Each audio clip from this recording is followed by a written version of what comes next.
Yikes, this probably wasn't the best shirt to wear for this video because I'm like blended into the wall now, but I'm just gonna go with it. I'll just match the wall today.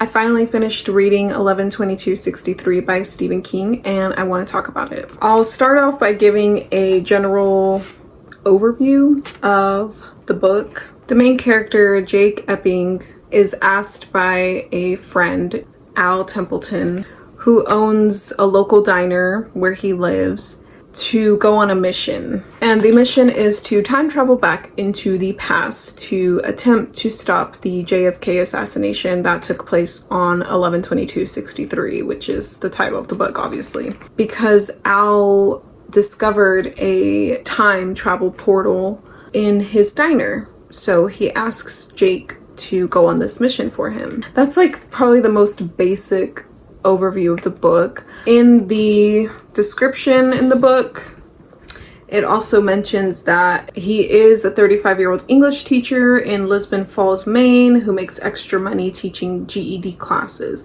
And he asks his students to write about an event that changed their lives, and one essay blows him away. A gruesome, harrowing story about the night more than 50 years ago when Harry Dunning's father came home and killed his mother, his sister, and his brother with a sledgehammer. So that was kind of what started everything. And then when his friend Al told him about the portal and asked him to time travel back in time, that is one of the main focuses of his time traveling journey, is he tries to also stop that murder. And then other events take place, like during his time travel journey, he goes back to a town in Texas called Jody, where he meets the love of his life, Sadie. And the story goes from there as well. It's hard to describe it because it's marketed as being about the JFK assassination, but I personally feel like it's not really about that. I disliked this book more than I liked it. I am making this book review video on it because I really like Stephen King books. I've kind of identified myself as like a newer fan of his. I just started reading his books like in 2021, I think was when I read the first one. And since then, I've just been reviewing Stephen King books because I really do love Stephen King. I love his writing. I think he's a really good author. And I'm a fan of horror in general. So I like to read horror books. Of course, Stephen King is really famous for that. And this book in particular isn't a horror book. It is more like sci-fi because it has that time traveling element. But I don't even think it's about that either. I really think this is more of a romance book, because this book is over 800 pages, but the events regarding the JFK assassination, like his mission, take place in like the last 150 pages, and maybe even like 100 pages within those 150. So there's a lot in this book that happens that really doesn't have to do with the JFK assassination. And I've read reviews about this book. I feel like this book has a very divided audience. People either hate it or they love it. I am leaning more towards the hate it category. There are some things that I like about it, which I'll get into, but I agree with people who absolutely hate this book with some things. I find it harder to understand the people who really love this book. I think it really just depends on what you're into. This book is more like action, thriller, suspense. It's not really horror, so if you're reading it expecting a Stephen King horror book, it's not like that. To me, personally, I think it's more of a romance book. Just following the character as he time travels back into the late 50s and early 60s, and he establishes relationships with people in the town of Jody. And so it kind of follows him through those relationships, and it follows, you know, those characters as well, those side characters. I think that's like the number one complaint that people have, is that once he gets to that town Jody, which happens a little before halfway through the book, that's where it starts to really slow down. So I will go ahead and get into what I like and dislike about this book. If you haven't read the book, there are going to be spoilers in this reviews. For me personally, out of all the Stephen King books I've read, I think this is the worst one. I'm just gonna be honest. I felt very disappointed for a large part of the book.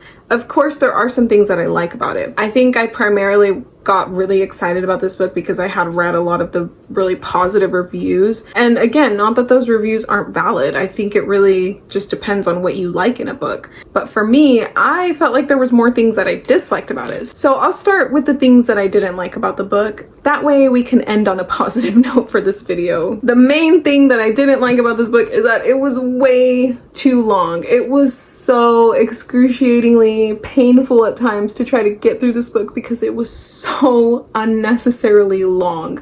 And I have read It by Stephen King, which is my favorite Stephen King book so far. So I went into it expecting it to be long and maybe even a slow burn.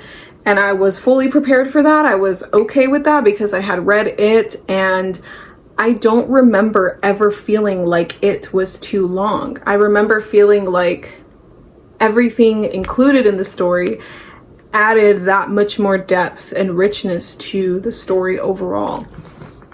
This book was the opposite. I feel like it was unnecessarily too long. Like, for example, I think the romance should have been a separate book. I don't think that it should have even been in this book because it really had nothing to do with the JFK assassination other than the fact that the main character, Jake, had two separate identities. One as George Amberson in the past, and then his actual identity as Jake Epping in the present/future. So he really got to kind of live out his alter identity as George Amberson with the characters in Jodie and with his love interest Sadie. But that's where the novel really slows down, is when he gets into Jodie, and that's when people usually give up reading the book. And not gonna lie, I kind of had the same feeling. I wanted to give up as well because I was like, where is this going? Come on, like, let's pick up the pace. And I did start kind of skimming through that, which honestly, I think you can get away with skimming through this book and still get the gist of it. Some of the side stories, like Sadie's ex-husband, John Clayton, coming back to find her and attack her, I thought was kind of pointless to the story. I thought the side story of Jake as George getting beat up was kind of pointless to the story, except it just added drama. But again, none of those had anything to do with the JFK assassination. When he finally does get going on his mission and stops Lee Oswald, which, spoiler alert, he does end up doing, it's so anticlimactic. Like, the way he stops him is just, it wasn't really anything special. It is sad because the love of his life, Sadie, ends up dying, which again, it adds to the romance part of the book, but that almost feels like it was this whole separate part of the book. And that's why I feel like it should have just been a separate book in general, because I feel like that entire Jodie plotline should have been a separate book because it took up so much of the space that it kind of, for me, felt like it missed other plot lines that could have been included that made more sense with the actual point and plot of the book itself. Like, for example, and if you've read the book, you know what I'm talking about, the yellow card man, the green card man. I was so interested to see like what was going to happen with those characters, because they're kind of like these little side mysterious characters that Jake meets as he's entering into the past, and it's kind of, you know, mysterious, like what are they, who are they, why are they there, and it hints at like they know about the time travel. When it's finally revealed that they're, maybe I'm getting this wrong, but they're almost like guardians of the portals, or they're kind of just aware of what happens with the time travel, I felt like that was a little boring.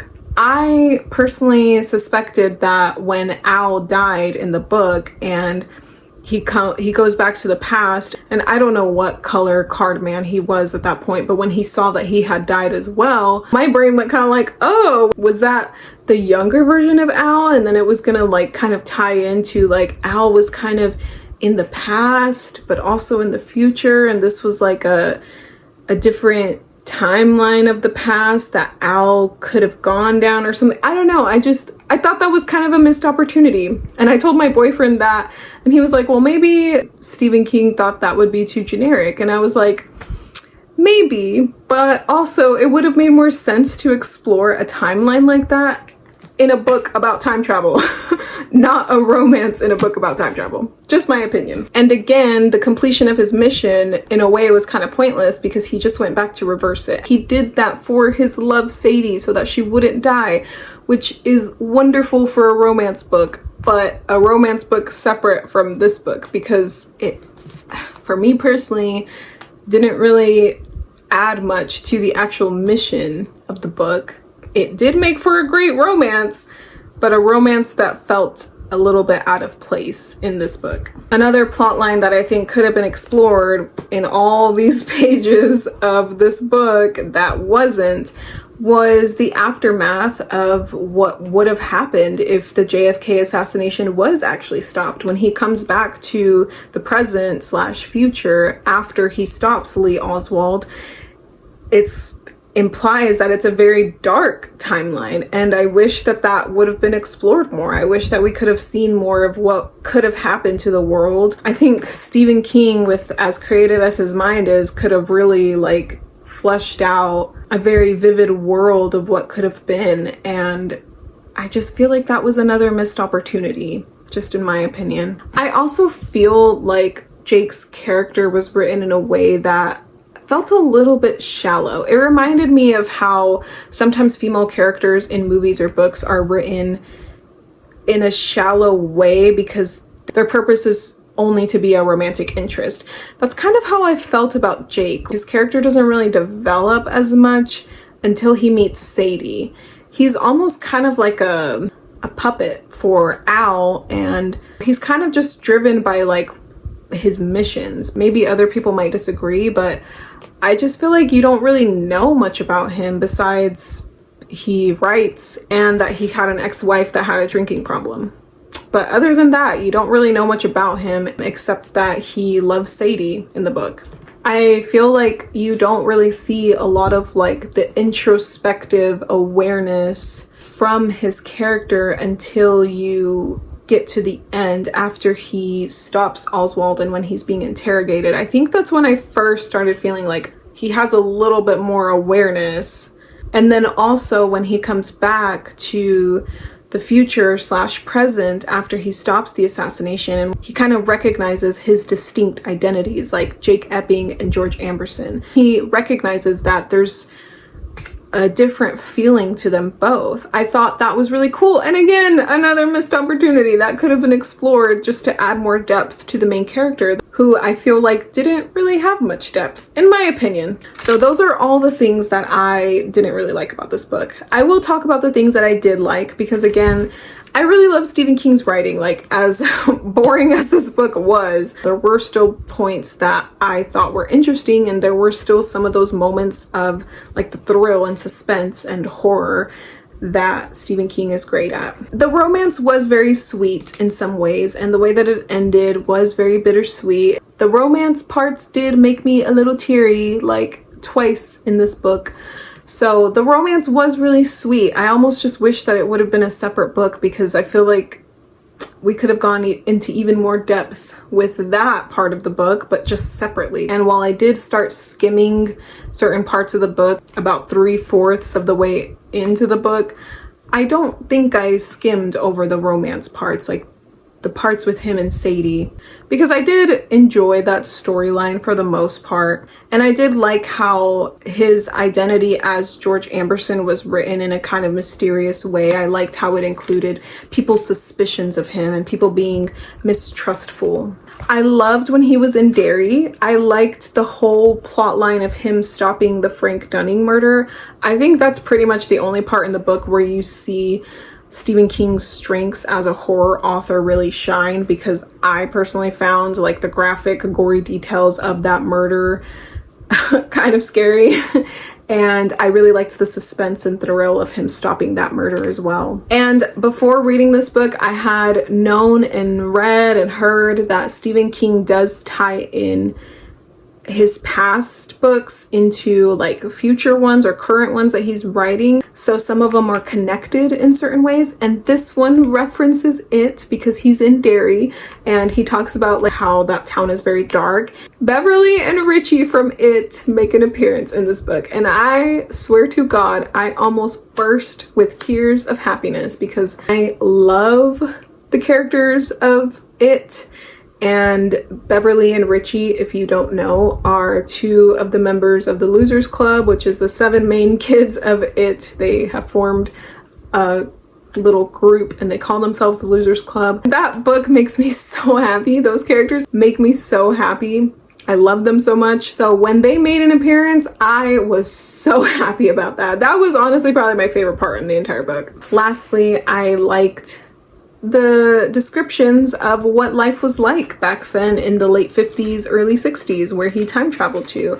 There would be details about like the food and the way the food tasted, or, you know, him ordering a root beer and how the root beer tasted different, tasted better back then. The clothes that the characters wore, the music they listened to, the car that he drove, how much things cost and how cheaper they were back then. How he would compare like the past with the present / future, and how he noticed how inconvenient certain things were, like not having a cell phone sometimes in times of emergency, or when Sadie needed plastic surgery, how he recognized like, wow, if this happened in the future, she could have better plastic surgery to help with her scars that she got after her ex-husband attacked her.